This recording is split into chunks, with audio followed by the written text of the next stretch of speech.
Good evening, everyone. I hope you all are having a great evening, staying safe, having a good time. It is March 16th, 2025, and wow, March is already halfway over. That's pretty crazy when you think about it. You know, it still, to me at least, seems like this year just started and we're already almost a quarter of the way there.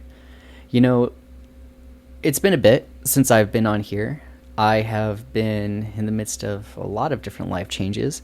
I am pleased to say that I am a regional organizer for Rank the Vote Ohio, and I am also now a state organizer for the 5051 movement here in Ohio. I could not be more pleased to join both organizations. I think that a lot of people are realizing that we have structural issues that need to be changed and addressed. We have so many crises unfolding now nationally because of this administration. We have a lot of work to do. And a lot of people are hurting right now and really comprehending what a second Trump administration means to us. Right now, we're seeing a lot of people hurting and suffering from these policies. The Senate has given Donald Trump complete authority to use our money. Thank you to Chuck Schumer. History will not look good on you, Chuck Schumer. That was a terrible decision, terrible calculus you made. When I see leaders like AOC, Jasmine Crockett, Bernie Sanders actually doing the good, necessary work to bring attention to the issues, when we have Governor Walz coming around and making sure that we are all aware of what is happening, those are the leaders we need. That is the kind of leadership we need, people to hold this administration completely accountable and to shut down every single thing that this administration is doing or trying to do. This administration is completely different from the first Trump term. We have a president now who is not beholden to any kind of checks and balances. He has a Congress that has a small majority in both chambers of Republicans. He has the Supreme Court completely gone to his side, and so it is not looking good for many people here in America right now. The state of things are, at least looking from this Ohioan's perspective, is not great. While I am in Cincinnati, a relatively good place, a medium place, some could say, we still have a lot of things to work on. We still have a lot of people suffering from quality of living issues. The gas prices continue to go up. Our quality of living costs go up. Rent keeps going up for folks. Weren't we supposed to be seeing eggs really affordable now? Fun fact, they're not. It's really interesting because when we see so many different things happening, so many different policies being enacted, these unlawful executive orders, we are all really hurting right now. And I'm so pleased to see from many protests since February that many people are realizing the gravity of the situation and saying, hey, enough is enough. We have to take a stand and do what is right. In joining the 5051 movement, I've gotten to know a lot of great, exceptional people. People from all backgrounds, all walks of life who want to make their voices heard, to get out there and to say, hey, enough is enough. I've gotten to know many people in the great state of Ohio this way, people I previously never would have known about. I have gotten to see firsthand how organizing works, more of the logistics behind it, and I am so grateful that I've had this opportunity to make my voice heard. You know, it's interesting. This is the first time in my life I've ever spoken in front of many people like this about what has been transpiring. And it's been so amazing to see. I've seen so many people bring everything they can to these protests. People who have brought their anger, their joy, their hopes, their signs, their waters, their snacks, but most importantly, their spirit. People out there, while they do see the writing on the wall, people realize now is the time to make our voices heard. And for those who aren't ready yet, that's okay. I don't blame you. This is not a normal period of time. The time that we are living in right now is very extraordinary. It is both a time for concern and a time for joy and optimism. When more of us come together and realize that we have so much more power than the people in power, whew, we can bring a lot of change that way. What I'm so pleased to be a part of and inform people about 5051 is that it is a nonviolent, peaceful movement. We are a movement comprised of 50 states having well over 50 protests under one movement. Originally it was 50 states, 50 protests one day. And then it became something to where we are out there every single state. We have chapters in every single state. We have protests organized in many different places. And we're continuing to making our voices heard. The next big protest that we are having is April 5th. April 5th is going to be a very big day for us. We have been partnering with Indivisible and some other organizations as well. We have many people who are going to go to a march in Washington, D.C., and we are going to be seeing many people come to their regional locations. In fact, if you give me a moment, I can pull up their map that they have. So when you get involved in organizing or want to learn more about organizing, you need to know where to start. How 5051 came to being is someone actually made a Reddit post saying, what are we going to do? And that slowly but surely morphed into the 5051 movement.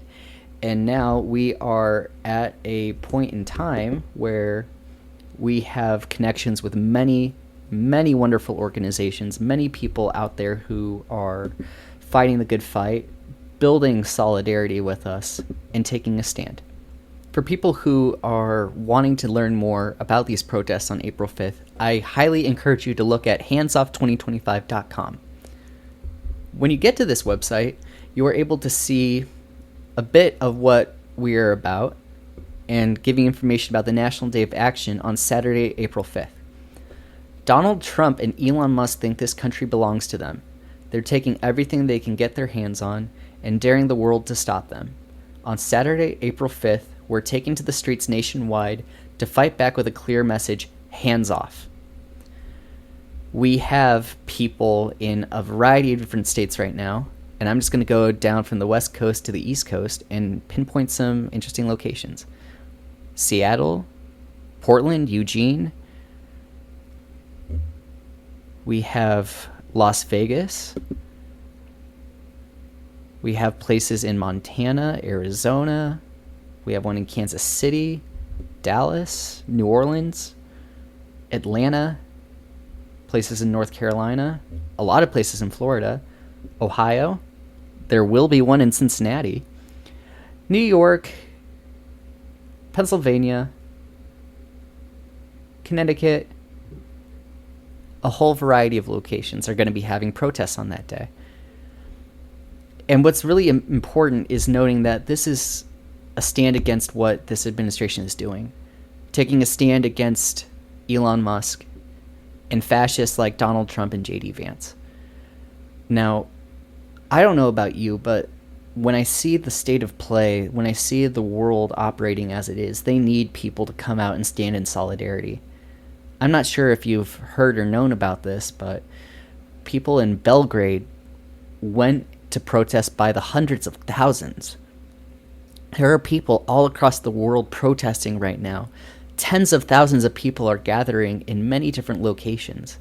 What makes me happy to see that is that there are so many phenomenal, wonderful people saying this is not right. What is happening in the world is not right now, and it's terrifying. When we see this administration going against our ally in Ukraine, when we see this administration prop up Vladimir Putin and give praise for Putin, that terrifies me. When I see a lot of good people counting on the Democrats in Congress to take a stand and the Democrats refuse to stand with us, that is a problem. Chuck Schumer, I have a huge problem with you. You sold us out. And I'm glad that it's not just me who realizes that. When just in seeing everything, I cannot begin to tell you how frustrating it is, because this is our future they are messing with. I'm 27 years old now. I have been around to see what is happening, and I hate it. I hate what's happening to my fellow human beings. I hate seeing many people suffer day after day after day just trying to make their ends meet. Meanwhile, a few people at the very top are living their best lives at the expense of everyone else. How is that fair? How is it fair that we have people who can own over $100 billion in wealth, and they can enjoy letting millions of people go hungry? You know, I always thought by now we would have started to find a way to really solve the core issues we human beings are facing: hunger, poverty, clean water, clean air, housing, healthcare, and that includes mental health care. We have a lot of work to do on these fronts. And you know, I would have thought that the Democratic Party by now would have fully embraced resistance once again. And they're not. They refuse to hold as many town halls that we need. They are not going out into the streets with us. We are not seeing Democratic leaders truly appreciating the moment for what it is and standing against this administration. I don't know what they are waiting for. I don't know what people in Congress like Greg Landsman are waiting for. Greg Landsman is my congressional representative in Ohio. And we need people to fight the good fight and demand a better living condition for our people here. Medicare is under attack. All the good progress the Biden administration made is being under attack. Who knows what's going to happen with affordable health care? Like, we still have a lot of fundamental crises we are facing that need to be addressed and are not being addressed. I'm at a point now where I am not sure if I want to be a Democrat anymore, because the Democratic Party refuses to do what needs to be done. Comparable to what the Republican Party was and is right now under Trump. We need that, but for the Democratic Party or some other apparatus to really bring the meaningful change needed, state by state, nationally, whatever and what have you, we need new leadership. We need people to implement the very things that are going to uplift and support all of us. I want to see Medicare for all in my lifetime. I want to see a $20 minimum wage established. I want to make sure that we have good, clean, fresh, quality, free drinking water for every single human being in this country. I want there to be good, quality, affordable housing options for people. I want there to be good food available and provided for every single person. That is what we need right now. We have got to take a stand and support our fellow human beings. And I don't know why we still are squabbling over these tiny little things while this government is pillaging our money. They are cutting things left and right that don't make sense from an agency that was not created by Congress. It is not a legitimate governmental institution. I'm referring to the Department of Government Efficiency. It is not a legitimate government agency. It was not established through the regular process. A billionaire owns it. The world's wealthiest billionaire owns it. And they are taking all of our private, sensitive data, and who knows what they're doing with it. They have fired tens of thousands of people, which is not good. When you fire tens of thousands of people anywhere, it's not good. That increases unemployment. That diminishes the vibrance of our economy. It diminishes the ability for people to be effective. It puts a lot of people at risk. Their healthcare benefits, their money. This whole system structurally is failing us. Like, we are seeing a failure of our government to actively respond to its citizens and support the top wealthiest people. And it's hurting our allies. We are no longer on good terms with Canada and Mexico, especially Mexico. We are not having good relationships with our European allies anymore.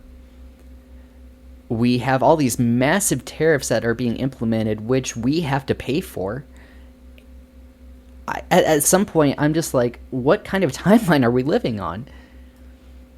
How are we allowing this to happen? A lot of people, and I'm including myself in this, feel uneasy with what's happening.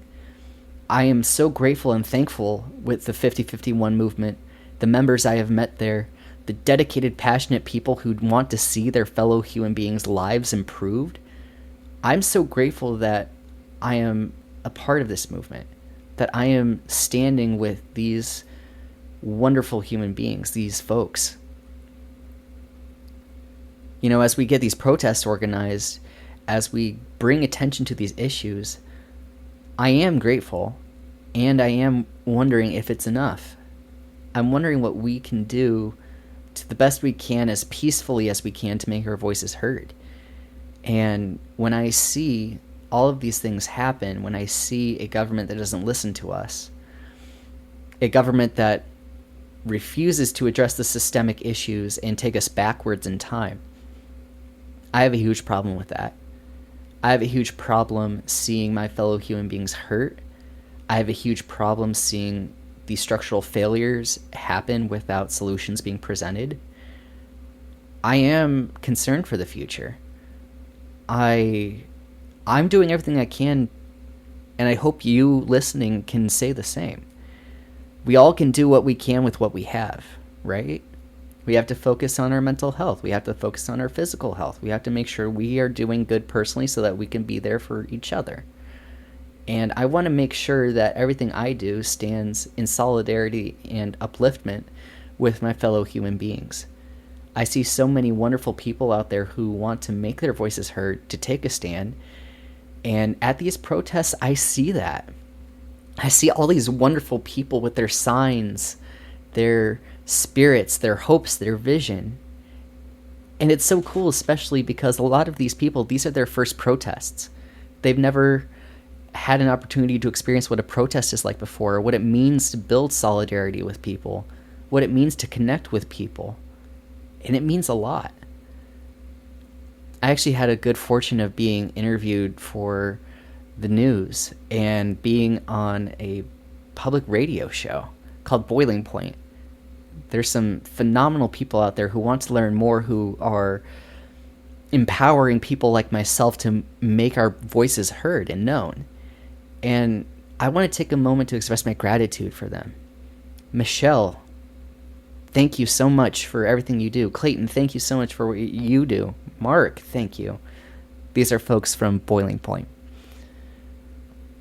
There are so many wonderful people out there who are bringing attention to these things. We all have to come together and say enough is enough. We all have got to come together and join in solidarity to stand up with each other and support each other.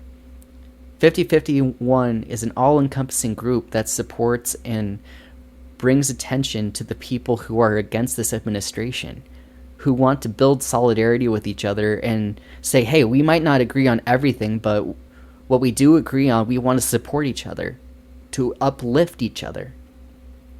That is what this movement is about. That is what people are about. And when I see good people out there just doing what they can, that's enough. That is enough. People ask, am I doing enough? Am I able to do more and whatnot? Which is great. For some, they're doing what they can and then some. Each and every single act that we do in solidarity with each other is something beautiful and amazing to see. I could not be more grateful for everyone who has come together to take a stand. We are seeing people by the tens of thousands now protesting all at once across this country, something that, to our knowledge, has not been done before. To my knowledge especially, there's never been a time where we have protested in all 50 states at the same time, at once. And we have achieved that. And we are going to achieve more. We have high hopes for 5051. We have high hopes for what we can do to build solidarity with each other, to stand with each other and say, we can make the world the best place that it can be. And that is something that I greatly look forward to sharing with you all, because we are all in this together. These high costs of living, high rents, grocery prices, gasoline, every single thing is expensive now. And I'm so grateful and thankful that we are all realizing that it doesn't have to be this way. It is because of oligarchs. It is because the people at the very top have become so greedy that they want to deny everyone else a decent quality of living so long as it benefits them. And that has got to change. That mindset, that culture, slowly but surely we are making our voices heard. And we are demanding that the people in power listen to us, because this is our planet. This is our country, our state, our community. We have a lot of good trouble coming up. We have a lot of good, peaceful protest actions coming up, and a lot of phenomenal leaders. I am so thankful to each and everyone who have made your voices heard. We will continue making our voices heard. We will keep protesting, and we will see you all very soon, April 5th, and even sooner. I hope you all have a great day, and please take care.